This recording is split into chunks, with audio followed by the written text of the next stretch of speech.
കനത്ത മഴയിൽ ഗംഗാനദി കരകവിഞ്ഞൊഴുകുകയാണ്. ഹരിദ്വാറിൽ മിന്നൽ പ്രളയം, പല വാഹനങ്ങളും ഒലിച്ചുപോയി. വളരെ അപകടകരമായ വാർത്തയാണ് വരുന്നത്. ജലനിരപ്പ് ഇനി ഉയരുമെന്ന് മുന്നറിയിപ്പ്. നദിയിലേക്ക് ആരും ഇറങ്ങാൻ പാടില്ല എന്ന സൂചന വരുന്നു. വിനീത വിജി ടെലിഫോണിലുണ്ട് ഡൽഹിയിൽ നിന്ന്.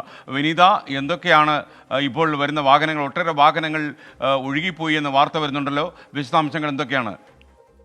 തീർച്ചയായും SKN ഇന്ന് രാവിലെ മുതൽ തന്നെ കേന്ദ്ര കാലാവസ്ഥാ വകുപ്പിന്റെ മുന്നറിയിപ്പുണ്ടായിരുന്നു. ഉത്തരേന്ത്യൻ സംസ്ഥാനങ്ങളൊക്കെ തന്നെ മഴ കനക്കുമെന്നായിരുന്നു മുന്നറിയിപ്പ്. ഈ ഉത്തരാഖണ്ഡിൽ രാവിലെ മുതൽ തന്നെ മഴ തുടർച്ചയായി തന്നെ പെയ്യുന്നുണ്ടായിരുന്നു. ഈ മഴ ശക്തമായതിനെ തുടർന്നാണ് ഇപ്പോൾ ഹരിദ്വാറിൽ വെള്ളപ്പൊക്കം ഉണ്ടായിരിക്കുന്നത്, മിന്നൽ പ്രളയം ഉണ്ടായിരിക്കുന്നത്. ഒട്ടേറെ വാഹനങ്ങൾ ഈ വെള്ളക്കെട്ടിൽ ഒഴുകിപ്പോയിട്ടുണ്ട്. പാർക്ക് ചെയ്തിരുന്ന കാറുകളടക്കം വെള്ളത്തിൽ ഒഴുകിപ്പോകുന്നത് നമുക്ക് ആ ദൃശ്യങ്ങളിൽ തന്നെ കാണാൻ കഴിയുന്നുണ്ട്. നദിയിൽ ഇറങ്ങരുതെന്ന് ജനങ്ങൾക്ക് നിർദ്ദേശം നൽകിയിട്ടുണ്ട്. ഗംഗാ നദി കര കവിഞ്ഞ് ഒഴുകുകയാണ്. ഇതാണ് വെള്ളപ്പൊക്കത്തിന് കാരണമെന്നാണ് അറിയാൻ കഴിയുന്നത്. ഒപ്പം തന്നെ അവിടെയുള്ള പ്രാദേശികമായിട്ടുള്ള ആളുകൾ അവരുടേതായിട്ടുള്ള ചില പരാതികളൊക്കെ തന്നെ പറയുന്നു. കൃത്യമായിട്ടുള്ള ഡ്രെയിനേജ് സംവിധാനം ഇല്ലാത്തതൊക്കെ നഗരത്തിലെ പല മേഖലകളിലും വെള്ളക്കെട്ടുണ്ടാകാൻ ഇടയാക്കിയെന്നൊക്കെയാണ് അവിടുത്തെ പ്രദേശവാസികൾ പറയുന്നത്. പക്ഷെ പ്രധാനമായും നമുക്കിപ്പോൾ അറിയാൻ കഴിയുന്നത് ഈ ഗംഗാ നദി കര കവിഞ്ഞ് ഒഴുകുന്നതാണ് ഈ ഒരു വെള്ളപ്പൊക്കത്തിലേക്ക് ഉൾപ്പെടെ കാര്യങ്ങൾ എത്തിച്ചിരിക്കുന്നത്. നദീതീരത്ത് താമസിക്കുന്ന ആളുകൾ ജാഗ്രത പാലിക്കണമെന്ന നിർദ്ദേശം നൽകിയിട്ടുണ്ട്. മറ്റു ആവശ്യങ്ങൾക്ക് മറ്റുമായി നദിയിലേക്ക് ഇറങ്ങരുതെന്നും നിർദ്ദേശമുണ്ട്. കാരണം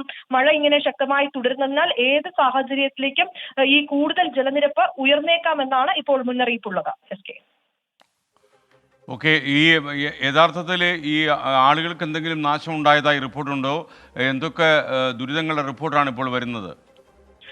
SKN നമുക്കിപ്പോൾ ഇതുവരെ ലഭ്യമായിരിക്കുന്നത് ഈ ഉത്തരേന്ത്യൻ സംസ്ഥാനങ്ങളിലൊക്കെ തന്നെ മഴ കനക്കുകയാണ്. ഡൽഹിയിലടക്കം അല്പസമയം മുൻപ് വരെ മഴയുണ്ടായിരുന്നു. ഡൽഹിയിൽ ഈ മഴക്കെടുതികൾ റിപ്പോർട്ട് ചെയ്തിട്ടുണ്ട്. 7 മരണമാണ് ഇതിനോടകം ഡൽഹിയിൽ റിപ്പോർട്ട് ചെയ്തിരിക്കുന്നത്. ഇതിൽ 6 പേർ, അതായത് 2 കെട്ടിടങ്ങൾ തകർന്ന ഈ മഴക്കെടുതിയിൽ 2 കെട്ടിടങ്ങൾ തകർന്നത് മൂലമാണ് 6 പേർ മരണപ്പെട്ടത്. അതിൽ 3 കുഞ്ഞുങ്ങൾ ഉൾപ്പെടെയുണ്ട്. ഒപ്പം തന്നെ ഈ വെള്ളക്കെട്ടിൽപ്പെട്ട് ഒരാൾ കൂടി ഡൽഹിയിൽ മരണപ്പെട്ടിട്ടുണ്ട്. മറ്റു സംസ്ഥാനങ്ങളിലേക്ക് നോക്കുകയാണെങ്കിൽ ഹിമാചലിലൊക്കെ തന്നെ മഴ കൂടുതൽ ശക്തമാകുന്നുണ്ടായിരുന്നു. ഷിംലയിൽ മണ്ണിടിച്ചിലുണ്ടായിട്ടുണ്ട്. ഒപ്പം തന്നെ മറ്റ് സംസ്ഥാനങ്ങളിലും മഴ കൂടുതൽ കനക്കുന്നുണ്ട്. അവിടെ നിന്ന് ഇത്തരത്തിലേക്കുള്ള റിപ്പോർട്ടുകളൊന്നും ഇല്ല എങ്കിൽ പോലും മഴ കൂടുതൽ ശക്തമാകുന്നു. അവിടെ നഗരമേഖലകളിലേക്കൊക്കെ തന്നെ വെള്ളക്കെട്ടുണ്ടെന്നും നമുക്ക് അറിയാൻ കഴിയുന്നുണ്ട്. പക്ഷേ ഇപ്പോൾ ഒരു മിന്നൽ പ്രളയം എന്ന തരത്തിലേക്ക് ഹരിദ്വാറിലാണ് കാര്യങ്ങൾ എത്തിയിരിക്കുന്നത്.